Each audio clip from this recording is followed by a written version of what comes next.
ოქტომბერს განვითარებულ მოვლენებთან დაკავშირებით უამრავი კითხვა აქვთ მათ შორის სამოქალაქო აქტივისტებსაც და ეჭვები დანაშაულის პროვოცირებასთან დაკავშირებით უფრო მეტად გაღრმავდა მათთვის მას შემდეგ რაც ნახეს შაბათის ეთერში გასული ვიდეო კადრები, სადაც სავარაუდოდ ჩანს, რომ რკინის კონსტრუქცია არის წინასწარ გადაჭრილი, რის შემდგომაც უკვე რამდენიმე ადამიანმა მარტივად მოახერხა ამ კონსტრუქციის გალავნის წაქცევა. ისინი ფიქრობენ, რომ ეს იყო სწორედ დანაშაულის პროვოცირება, ხელშეწყობა და ეს იყო წინასწარ დაგეგმილი ქართული ოცნების მხრიდან, რომელშიც ჩართული იყვნენ არაერთი სახელმწიფო უწყება, მათ შორის სამოქალაქო აქტივისტები პირდაპირ ხელს ადებენ სახელმწიფო უსაფრთხოების სამსახურს. ისინი ფიქრობენ, რომ ახლა ობიექტური გამოძიების ფარგლებში რომ არსებობდეს ასეთი გამოძიება ქვეყანაში, უნდა დაინტერესდეს გამოძიება აღნიშნული ფაქტით და დაიწყოს მოკვლევა, სულ მცირე უნდა ჩაატაროს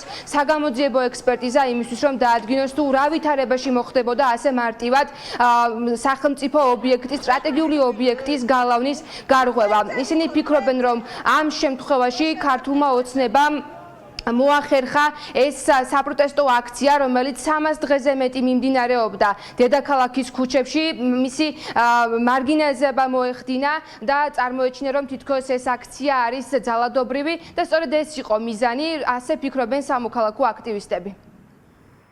ქონდა ჩვენი მოსაზრებები, რა შეიძლება ყოფილიყო ბიზნეს ინტერესი 4 ოქტომბერთან დაკავშირებით, ხო? ინტერესი მისი, როგორც სხვა შემთხვევებში, სხვა ქვეყნებში მოხდა, იყო იგივე, რაც სხვებს ჰქონდათ ამ შემთხვევაში და ეს არის აი ესეთი მასშტაბური პროტესტის დროს, ისეთი ვითარების შექმნა, რომელსაც მერე ის გამოიყენებდა საკუთარი რეპრესიების გასამართლებლად, რა შემთხვევაშიც ხალხის დიდი ნაწილი, ასე ვთქვათ, შეეგუებოდა და მეტიც მხარდაჭერას გამოუცხადებდა იმ რეპრესიულ მოქმედებებში, რომელსაც ახლა ახორციელებს, ან შეიძლება ქონდა და ის კონკრეტული კადრები, რომელიც შეეხება უშუალოდ ადამიანების მიერ ღობის გამოგლეჯვას და ასე შემდეგ, პრეზიდენტის სასახლესთან მიმდინარე მოვლენებს ერთ სიტყვით, ხო?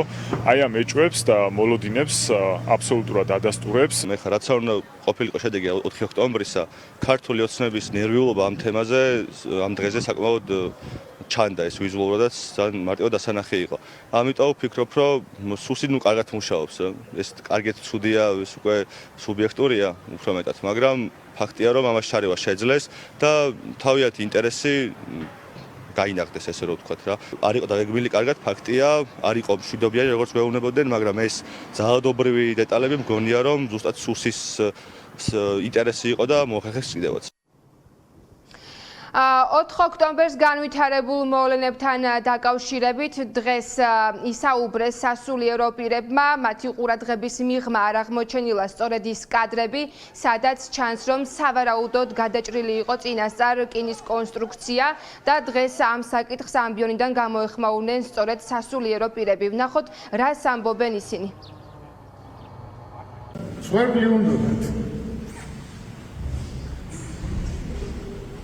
თურმე მე ჩაუშალე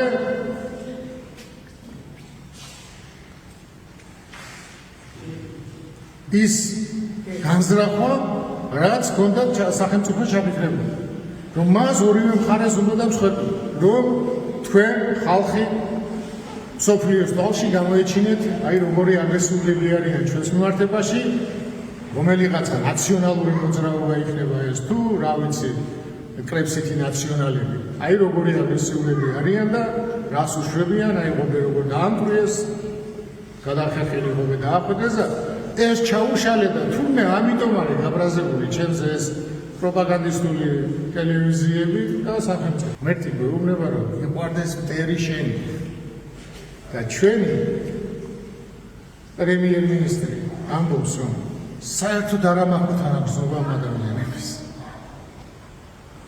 ანუ თავისი ხალხი გაუხდა მტერი და მტერი პირდაპირ იგაგები, როგორც ქვეყნის შეიყვარა. ისინი, რომლებიც ორმოს თხრიან და ისინი, რომლებიც ადამიანებს მახეს უგებენ, იმ ადამიანებს ღმერთი არ აპატიებს და არ ჩვენ უნდა უთხრათ, რომ ღმერთი აპატიება იმ ადამიანებს. იმიტომ რომ ეს ადამიანები ხვალ უფრო მეტ ბოროტებას გააკეთებენ. ამიტომ არ ეპატიება ამ ხელისუფლებას. ყველა იმ თანამონაწილეს, ვინც ის ორმოა მოთხარა 4 ოქტომბერს და მახედავდა ქართულ ხალხს. და გაწირა ეს ადამიანები.